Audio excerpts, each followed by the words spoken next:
Hey guys, welcome to another how-to video with Matt Waters. Today I'm going to show you how to make this awesome wine rack from scrap lumber. But first, you're going to need a few things. Alright guys, so you will need the following: a miter saw, a tape measure, a pen or pencil. You will need some 2x4 lumber, some 2x10 lumber. You will need some screws or nails. You can use an impact driver or a hammer, a number 10 countersink tool. Then you need to get your choice of either paint or stain. You need to get 2 angle L brackets that are 2 inches. And you need to get yourself a 1 1/4 inch spade bit made for wood and a sander with 180 grit. So for your first cut, you want to take your 2x10 or 2x8, which we are using a 2x8 in our video. You need to cut one out at 27 inches and go ahead and sand it down nice and smooth, just like we did here. So your next cut's going to be on 2x4 lumber. What you need to do is cut out 2 at 13 inches with 45s on one end on both of them, guys. They want to look just like this.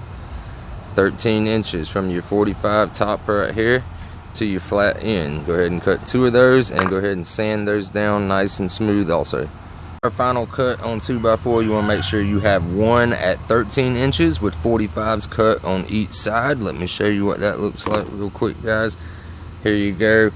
From here to there, you want to mark. You want to go ahead and take the end of a board and cut a 45, right? Zoom, just like that. You want to make sure it's angled just like this. Pull your tape, mark 13 inches. Do the same exact way that you went. See how this is this way? So your saw will go this way at 13, and then that'll make this board on both sides 13. So go ahead and get that cut out. Get it nice and sanded smooth, and that's your last cut. Next thing that we want to do is mark where we want to drill our holes with our 1 1/4 drill bit. So what we're going to do right here is take our tape measure, right? And you just want to take your first board just like this. And you just want to go ahead and pull out 3 1/4. And you want to make a mark at 3 1/4 right there, right? And then the center of a board of a real 2x4, today's 2x4s, is 1 3/4. So go ahead and make 1 3/4 as your center mark. So now you got that one ready for that side. So flip your board over just like that. Do the same exact measurement. Pull from the top right here. You want to put a mark at 3 1/4. And then you want to come and put it right here at 1 3/4 and make your center mark. And then you want to repeat that for all 3 of your boards. So you want to go ahead and do the exact same thing to this one. And then for this one right here, your middle board, what you want to do is do the exact same thing, but using the top right here, the top border. You want to go 3 1/4, make your mark. Come over from this end down here, do the same thing. You want to mark 3 1/4, and then your 1 3/4 mark.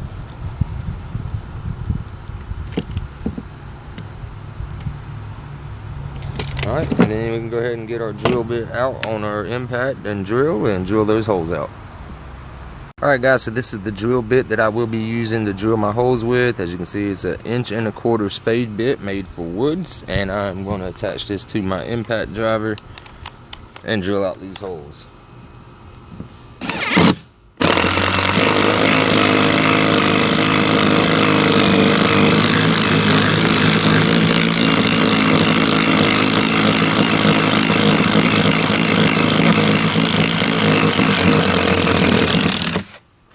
And go ahead and make sure you drill your holes all the way through and get all your holes drilled out, and we'll go to the next step.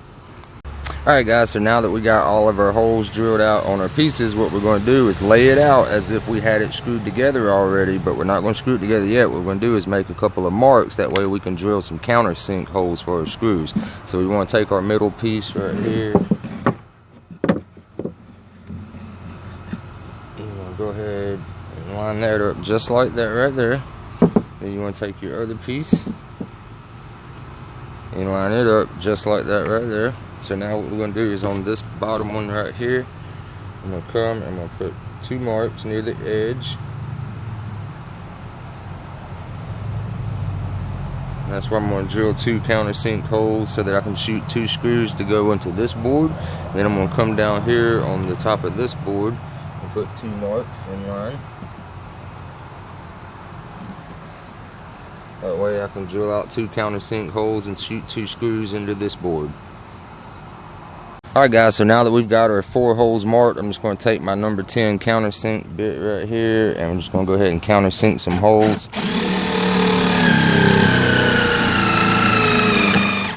Alright.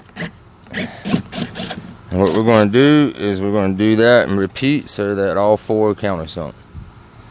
Alright, so the first thing we need to do to put this together is go ahead and screw two of our pieces together. You want to take one of your bottom or top pieces, they're both the same, and you want to go ahead and screw it to your middle piece just like that right there. So go ahead and screw one of those together first.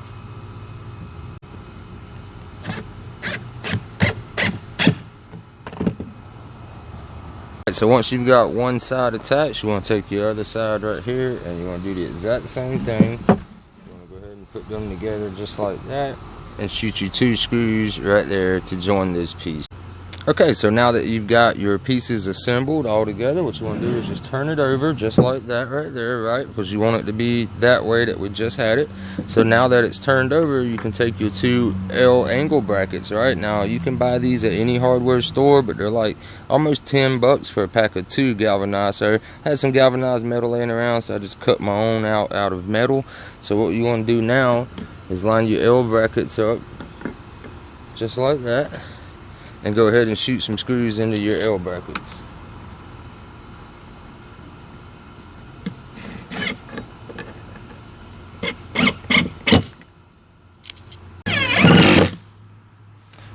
Alright, so once those are attached, you now flip it back over. And what you want to go ahead now, guys, is go ahead and either paint it or stain it, your choice of colors. And in this scenario, in this video, we're going to be staining our pieces. So let's go ahead and get that out of the way. So before we stain our pieces or paint them, whichever one you're going to do, what I want you to do is take your backboard piece, lay it down, and I want you to take your piece and lay it on and line it up so that you got one corner there lined up nice and sharp, and then you can line up your other corner here, and don't worry about if it overhangs on your board. That's what gives it some coolness. So what we're going to do is trace out this, so when it's time to attach it from the back, what we can do is go ahead and countersink some holes like here, here, there, there. Alright, we're going to go ahead and do that. So let's go ahead and just trace out our board right here on the back.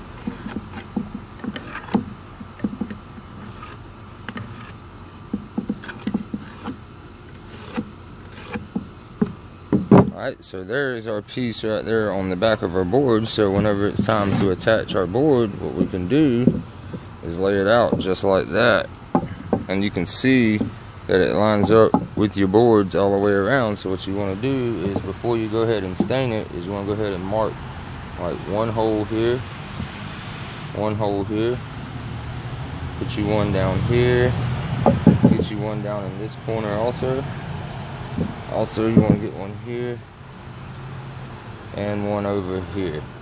And then we'll use our number 10 countersink bit and go ahead and countersink our holes. Then we can go ahead and stain everything.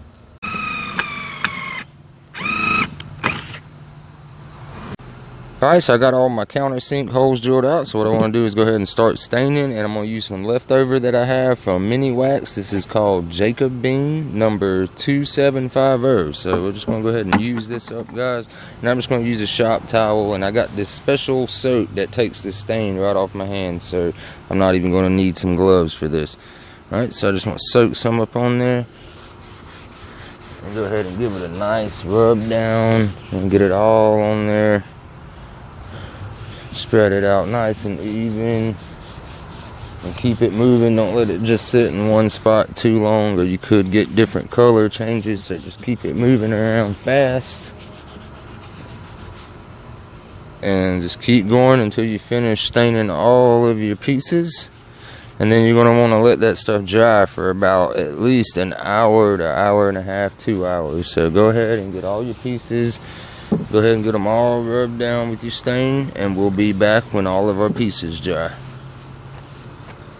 Alright guys, so once you got all the screws attached in the back, you can now stand your piece up, and you got several options from here. You can either make some wall brackets where you can hang this on a wall, or you can make a base for this to support weight and just leave it in the floor. It's up to you guys at this point, so I'm just going to go ahead and stick some wine bottles in this thing and test it out. Alright guys, there is our completed wine rack. I hope you guys enjoyed the video. Be sure to hit that like button down below and subscribe to the channel if you haven't already. Be sure to check out the other videos as well. Hope you guys have a wonderful weekend. Peace.